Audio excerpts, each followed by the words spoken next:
Translation സ്റ്റഡീസുമായി ബന്ധപ്പെട്ട ചില അടിസ്ഥാന വിവരങ്ങളാണ് നമ്മളിവിടെ ഡിസ്കസ് ചെയ്യുന്നത്. ആദ്യമായിട്ട് ട്രാൻസ്ലേഷൻ്റെ ബേസിക് ഡെഫിനിഷൻ. ട്രാൻസ്ലേഷൻ എന്ന വാക്ക് അടിസ്ഥാനപരമായിട്ട് ഉദ്ദേശിക്കുന്നത് ക്യാരി അക്രോസ്, ഏതെങ്കിലും ഒരു ഭാഷാ സമ്പ്രദായത്തിൽ നിന്നും ഒരാശയം മറ്റൊന്നിലേക്ക് ക്യാരി അക്രോസ് ചെയ്യുക എന്ന മീനിങ് ആണ് ട്രാൻസ്ലേഷൻ ഉളവാക്കുന്നത്. ഏതെങ്കിലും ഒരു ഭാഷാ സമ്പ്രദായത്തിൽ നിന്നും മറ്റൊന്നിലേക്ക് ഒരു ആശയം കൈമാറുമ്പോൾ ഏത് ഭാഷയിൽ നിന്നുമാണോ ആ ഒരു ടെക്സ്റ്റ് ട്രാൻസ്ലേറ്റ് ചെയ്യപ്പെടുന്നത്, ആ ഒരു ഭാഷ സോഴ്സ് ലാംഗ്വേജ് അഥവാ SL എന്നും, ഏതൊരു ഭാഷയിലേക്കാണോ അത് ട്രാൻസ്ലേറ്റ് ചെയ്യപ്പെടുന്നത് ആ ഭാഷ ടാർഗറ്റ് ലാംഗ്വേജ് അഥവാ TL എന്നും അറിയപ്പെടുന്നു. ഏതൊരു ആശയവിനിമയ പ്രക്രിയയിൽ നടക്കുന്നത് പോലെ ട്രാൻസ്ലേഷനിലും ഒരു സെൻഡറും ഒരു റിസീവറുമുണ്ട്. ഇവിടെ യഥാർത്ഥത്തിൽ ഒരു ട്രാൻസ്ലേറ്റർ ഒരു മീഡിയേറ്ററുടെ റോളാണ് വഹിക്കുന്നത്. അതുകൊണ്ട് തന്നെ ഈ ഒരു പ്രക്രിയ ഒരു സെക്കൻഡറി കമ്മ്യൂണിക്കേഷനാണെന്ന് നമുക്ക് പറയാനായിട്ട് സാധിക്കും. മീഡിയേറ്ററായിട്ട് വർക്ക് ചെയ്യുന്ന ട്രാൻസ്ലേറ്റർ ഒരു സെക്കൻഡറി സെൻഡറാണ്. അതുകൊണ്ട് തന്നെ ട്രാൻസ്ലേഷൻ ഒരു സെക്കൻഡറി കമ്മ്യൂണിക്കേഷനാണ്. 3 ഫോംസ് ആണ് ട്രാൻസ്ലേഷനുള്ളത്. 3 forms of translation: intralingual translation, interlingual translation, semiotic translation എന്നിവയാണ്. ആദ്യമായിട്ട് ഇൻട്രാലിംഗ്വൽ ട്രാൻസ്ലേഷൻ. ഏതെങ്കിലും ഒരു പർട്ടിക്കുലർ ലാംഗ്വേജിനുള്ളിൽ നിന്നുകൊണ്ട് തന്നെ, അല്ലെങ്കിൽ ഒരു ലാംഗ്വേജിൽ ഒരു കൺസെപ്റ്റ് ആ ലാംഗ്വേജിലേക്ക് തന്നെ എക്സ്പ്ലെയിൻ ചെയ്യുന്ന ഒരു ട്രാൻസ്ലേഷനാണ് ഇൻട്രാലിംഗ്വൽ ട്രാൻസ്ലേഷൻ. അതിന് ഉദാഹരണമായിട്ട് പറയുകയാണെങ്കിൽ, ഒരു ഹൈലി ക്വാളിഫൈഡ് ആയിട്ടുള്ളൊരു ലാംഗ്വേജ്, ഹൈലി ക്വാളിഫൈഡ് ആയിട്ടുള്ള ലാംഗ്വേജ് സിസ്റ്റത്തിൽ ആൾക്കാർക്ക് മനസ്സിലാകാൻ ബുദ്ധിമുട്ടുള്ള ഒരു കൺസെപ്റ്റ് വളരെ ലളിതമായ രീതിയിൽ ആ ഭാഷയിലേക്ക് തന്നെ ട്രാൻസ്ലേറ്റ് ചെയ്യുകയാണെങ്കിൽ അത് ഇൻട്രാലിംഗ്വൽ ട്രാൻസ്ലേഷൻ എന്ന് പറയാവുന്നതാണ്. ഇൻ്റർലിംഗ്വൽ ട്രാൻസ്ലേഷൻ ഒരു പർട്ടിക്കുലർ ലാംഗ്വേജിൽ നിന്നും മറ്റൊരു ലിംഗ്വിസ്റ്റിക് കോഡിലേക്ക്, മറ്റൊരു ലാംഗ്വേജിലേക്ക് ചെയ്യുകയാണെങ്കിൽ അത് ഇൻ്റർലിംഗ്വൽ ട്രാൻസ്ലേഷനാണ്. സെമിയോട്ടിക് ട്രാൻസ്ലേഷൻ ഏതെങ്കിലും ഒരു ലിംഗ്വിസ്റ്റിക് സിസ്റ്റത്തിൽ നിന്നും മറ്റൊന്നിലേക്ക്, അതായത് ഇപ്പോൾ നമ്മളൊരു ഇമേജ് കണ്ടിട്ട് അല്ലെങ്കിൽ ഒരു കളറ് കണ്ടിട്ട് അതിൻ്റെ മീനിങ് ഡിറൈവ് ചെയ്ത് മറ്റൊരു രീതിയിൽ എക്സ്പ്രസ് ചെയ്യുകയാണെങ്കിൽ, ട്രാഫിക് ലൈറ്റ് കാണുമ്പോഴേക്കും നമ്മൾ ഓരോ മീനിങ്സ് ഡിറൈവ് ചെയ്തെടുക്കുന്നത് പോലെ, ഗ്രീൻ സിഗ്നൽ കാണുമ്പോൾ പോകാമെന്നും റെഡ് സിഗ്നൽ കാണുമ്പോൾ നിൽക്കണമെന്നും മനസ്സിലാക്കുന്നത് പോലെയാണ് സെമിയോട്ടിക് ട്രാൻസ്ലേഷൻ വർക്ക് ചെയ്യുന്നത്. അടുത്തതായിട്ട് ഇക്വിവലൻസ് എന്ന കൺസെപ്റ്റാണ് ട്രാൻസ്ലേഷനിൽ വളരെ പ്രാധാന്യം അർഹിക്കുന്ന ഒന്നാണ്. തുല്യത, എങ്ങനെയാണ് തുല്യത കൊണ്ടുവരാൻ സാധിക്കുക? ഇത്തരത്തിൽ ഇക്വിവലൻസ് കൊണ്ടുവരിക എന്നുള്ളത് ട്രാൻസ്ലേഷനിൽ വളരെ വെല്ലുവിളികൾ നിറഞ്ഞ ഒന്നാണ്.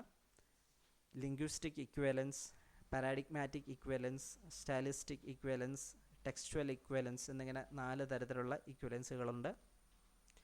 വാക്കുകൾ തമ്മിലുള്ള, സോഴ്സ് ലാംഗ്വേജിലെയും ടാർഗറ്റ് ലാംഗ്വേജിലെയും വാക്കുകൾ തമ്മിലുള്ള സിമിലാരിറ്റിയാണ് ആദ്യത്തെ ലിംഗ്വിസ്റ്റിക് ഇക്വിവലൻസ് എന്ന ടൈപ്പ് ഉദ്ദേശിക്കുന്നത്. രണ്ടാമത്തത് പാരാഡിഗ്മാറ്റിക് ഇക്വിവലൻസ് ആണ്. ഗ്രാമാറ്റിക്കൽ കമ്പോണൻസിൻ്റെ സിമിലാരിറ്റിയാണ് അവിടെ ഉദ്ദേശിക്കുന്നത്. ആശയം ഉളവാക്കുന്ന ഒരു ഇമ്പാക്റ്റ്, അത് ഏത് തരത്തിലാണ്, അതിൻ്റെ സിമിലാരിറ്റി എങ്ങനെയാണ് എന്നാണ് സ്റ്റൈലിസ്റ്റിക് ഇക്വിവലൻസ് കൊണ്ട് ഉദ്ദേശിക്കുന്നത്. നാലാമത്തെ ടെക്സ്റ്റുവൽ ഇക്വിവലൻസ്, ടെക്സ്റ്റുകളുടെ സ്ട്രക്ചറും ഫോമും തമ്മിലുള്ള ഇക്വിവലൻസിനെയാണ് നോക്കുന്നത്. അടുത്തതായിട്ട് ട്രാൻസ്ലേറ്റബിലിറ്റി. 2 തരത്തിലുള്ള ട്രാൻസ്ലേറ്റബിലിറ്റി ആണുള്ളത്. ട്രാൻസ്ലേറ്റ് ചെയ്യാൻ പറ്റുന്നതിൻ്റെ ഒരു അളവുകോൽ ആയിട്ട് ട്രാൻസ്ലേറ്റബിലിറ്റിയെ നമുക്ക് ഡിഫൈൻ ചെയ്യാം.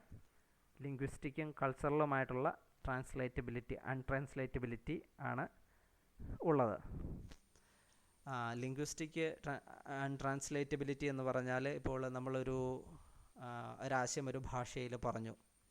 ഉദാഹരണമായിട്ട് നമ്മൾ മലയാളത്തിൽ എന്നാ ഉണ്ടറാവേ എന്ന് ചോദിക്കുകയാണ്. അത് ഇംഗ്ലീഷിലേക്ക് നമ്മൾ ട്രാൻസ്ലേറ്റ് ചെയ്യുമ്പോഴേക്കും അവിടെ സംഭവിക്കുന്ന ഒരു മാറ്റം, നമ്മൾ എക്സാക്ട്ലി ഉദ്ദേശിക്കുന്ന ആശയം ഒരിക്കലും നമുക്ക് അതേ വാക്കുകളിലൂടെ ട്രാൻസ്ലേറ്റ് ചെയ്യാനായിട്ട് പറ്റത്തില്ല. കൾച്ചറലായിട്ടുള്ള അൺട്രാൻസ്ലേറ്റബിലിറ്റി എന്ന് പറഞ്ഞാൽ ഇപ്പോൾ നമ്മൾ കഴിക്കുന്ന ഒരു ഭക്ഷണ പദാർത്ഥം, ഉദാഹരണമായിട്ട് പറഞ്ഞാൽ ഇപ്പോൾ പുട്ട് അല്ലെങ്കിൽ ദോശ, ഇതിനെ മറ്റൊരു ഭാഷയിലേക്ക് നമ്മൾ കൺവേർട്ട് ചെയ്യുക എന്ന് പറഞ്ഞു കഴിഞ്ഞാൽ ഇറ്റ് വിൽ ബി ഡിഫിക്കൽട്ട്. അടുത്തതായിട്ട് ലിറ്റററി ട്രാൻസ്ലേഷൻ. ലിറ്റററി ട്രാൻസ്ലേഷൻ വളരെ ചലഞ്ചിങ് ആയിട്ടുള്ള ഒന്നാകാൻ കാരണം അതിൽ സാഹിത്യപരമായിട്ടുള്ള അലങ്കാര ഭാഷകൾ ഉപയോഗിക്കുന്നതുകൊണ്ടാണ്. ഇപ്പോൾ ഒരു കൃതി മറ്റൊരു ഭാഷയിലേക്ക് നമ്മൾ ട്രാൻസ്ലേറ്റ് ചെയ്യുമ്പോഴേക്കും അവിടെ വരുന്ന ആർട്ടിസ്റ്റിക് ഇമേജസ് അതിനെ എത്രത്തോളം ഒരു ആസ്വാദകൻ്റെ മനസ്സിലേക്ക് എത്തിക്കാൻ പറ്റുമെന്നുള്ളതാണ് ലിറ്റററി ട്രാൻസ്ലേഷനിൽ വരുന്ന ചലഞ്ച്. അടുത്തത് ടെക്നിക്കൽ ട്രാൻസ്ലേഷനാണ്. പ്രൊഡക്റ്റ് മാനുവലുകളും അല്ലെങ്കിൽ ഒരു ടെക്നിക്കലായിട്ടുള്ള ഡീറ്റെയിൽസ് കൊടുക്കുന്നതൊക്കെ ആയിട്ടുള്ള ടൈപ്പ് ഓഫ് ട്രാൻസ്ലേഷനാണ് ടെക്നിക്കൽ ട്രാൻസ്ലേഷൻ. നമ്മൾ വാങ്ങിക്കുന്ന എക്യുപ്മെൻസിൻ്റെ, ഇലക്ട്രോണിക് എക്യുപ്മെൻസിൻ്റെയൊക്കെ പ്രൊഡക്റ്റ് മാനുവൽ നോക്കിക്കഴിഞ്ഞാൽ അതിൽ എങ്ങനെയാണ് ഇൻഫോർമേഷൻസ് ആൾക്കാർക്ക് പറഞ്ഞു കൊടുത്തിരിക്കുന്നതെന്ന് നോക്കിക്കഴിഞ്ഞാൽ നമുക്ക് ടെക്നിക്കൽ ട്രാൻസ്ലേഷനെ കുറിച്ചൊരു ഐഡിയ കിട്ടും. അടുത്തതായിട്ട് മെഷീൻ ട്രാൻസ്ലേഷൻ. മെഷീൻ്റെ ഹെൽപ്പോടെ ട്രാൻസ്ലേഷൻ കണ്ടക്ട് ചെയ്യുകയാണ് ചെയ്യുന്നത്.